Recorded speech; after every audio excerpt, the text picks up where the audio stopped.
सबसे पहले तो स्वागत है आपका सीरियल स्टार में। Thank you. हमने देखा कि अभी आपके पिताजी जो है हॉस्पिटल में एडमिट है और सारे लोग सब आपके ही पर ब्लेम कर दे रहे हैं, तो कैसे वो हॉस्पिटल है, क्या ओवरऑल सीक्वेंस क्या शूट हो रहा है? ओवरऑल सीक्वेंस ये है कि कैसे कैसे करके त्रिपाठी परिवार जो है वो हमारे मम्मी पापा को बुला देते हैं झूठ झूठ बोल के। बट हमें ऐसा दिखाते हैं कि ओ आइए आइए आइए, बैठिए बैठिए बैठिए, अनंत चतुर्थी चल रहा है तो वो एज अ गेस्ट हमारे मम्मी पापा को बुलाते हैं। मैं इतने इतने दिनों के बाद मम्मी पापा को देख के मेरा दिल भर आता है और मैं मम्मी पापा का तिलक करने जाती हूँ, पर वो ऑब्वियसली मुझसे गुस्सा है, नाराज़ है, तो उसकी वजह से तिलक नहीं लेते हैं एंड चले जाते हैं, बैठते हैं। उनको इतना ज़िल्लत किया जाता है, मैं रोकने की कोशिश करती हूँ पर रुकते नहीं हैं। उसमें जितना वो ज़िल्लत किया जाता है वो संभाल नहीं पाते हैं मेरे पापा और उनको हार्ट अटैक आ जाता है, तो उसकी वजह से हम उनको हॉस्पिटल लेकर आते हैं। हॉस्पिटल लेके आते हैं तो हम उनको बचाने की कोशिश करते हैं, बट डॉक्टर कहते हैं कि वो नहीं बच सकते। तो मैं अपने पापा के लिए फ़ाइट करती हूँ कि नहीं, ऐसा हो ही नहीं सकता, मैं अपने पापा को वापस लेकर आऊँगी। आप कौन होते हो, आप कैसे बोल सकते हो, आप शौक दीजिए, शौक दीजिए। तो मैं उनको शौक देने के लिए कहती हूँ, वो शौक देते भी हैं। पहली बार, दूसरी बार, तीसरी बार, 3 बार शौक देते हैं। वो कहते भी हैं कि इतना ज़्यादा शौक देने से हार्ट जो है वो फट जाएगा, पर मैं कहती हूँ कि तीसरी बार दीजिए। देन वो देते हैं। फाइनली एक बेटी का जो है वो प्रेयर्स रियल होते हैं और लग जाते हैं प्रेयर्स, एंड पापा फाइनली थोड़ा सा हाथ का मूवमेंट करते हैं, उनकी धड़कनें थोड़ी सी चलने शुरू हो जाते हैं। एंड देन मम्मी जो है वो मुझे बोलती हैं कि तेरी वजह से हुआ है, तेरी वजह से हमारे घर में दवाई खाने का भी दवाई भी नहीं है खाने के लिए, इसलिए पापा ने दवा तक नहीं खाई, और तेरी वजह से सारी गलती तेरी है, तूने जो किया है उसके वजह से पापा की आज ये हालत है।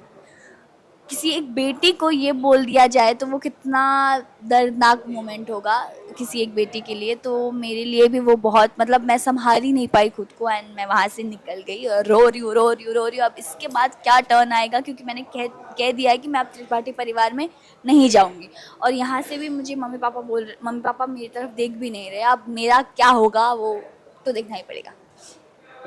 अगर देखा जाए तो नेहा के लिए कितनी बड़ी मुश्किल हो सकती है, क्योंकि वहाँ से त्रिपाठी फैमिली भी नेहा के अगेंस्ट है और यहाँ से अब मम्मी ने तो बोल ही दिया है, तो नेहा के लिए कितनी मुश्किलें आगे खड़ी होने वाली है? मुश्किलें तो काफ़ी आने वाली हैं।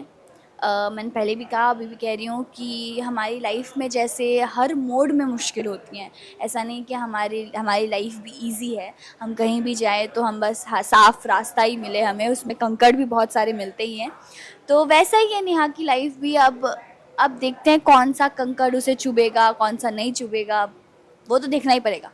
हाँ, सीन से अगर बीटीएस की बात करें कैमरे के पीछे की, तो जैसे एक डायलॉग हुआ मिरेकल मिरेकल, तो सबसे ज्यादा नेहा उसके ऊपर एंजॉय करती हुई दिखाई दे। इट्स बिकॉज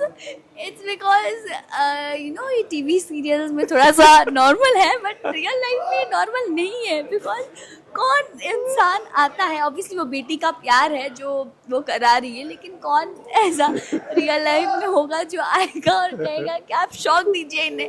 और और और मैं एक वर्कशॉप की हुई डॉक्टर को सिखा रही हूँ कि मुझे आता है, आप कीजिए। एंड जब वो करते भी है बेचारे वो करते भी है, उसके बाद बोलते मैं देन एक अक्षय कुमार सर का एक डायलॉग भी था, मेरे को याद, मूवी एग्जैक्टली मुझे नहीं याद है, लेकिन मुझे उनका डायलॉग ज़रूर याद है। वो मीम भी था कि मेरा ऐसे करते, तो वो मुझे बार बार ऐसे ऐसे रिलीव कर रही थी मैं उस मोमेंट को। सो यार उसकी वजह से मुझे बहुत हंसी आ रही थी।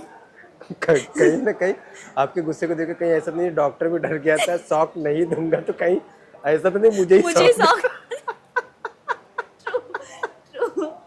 ऐसा भी हो सकता है, इसी वजह से शायद उन्होंने किया होगा।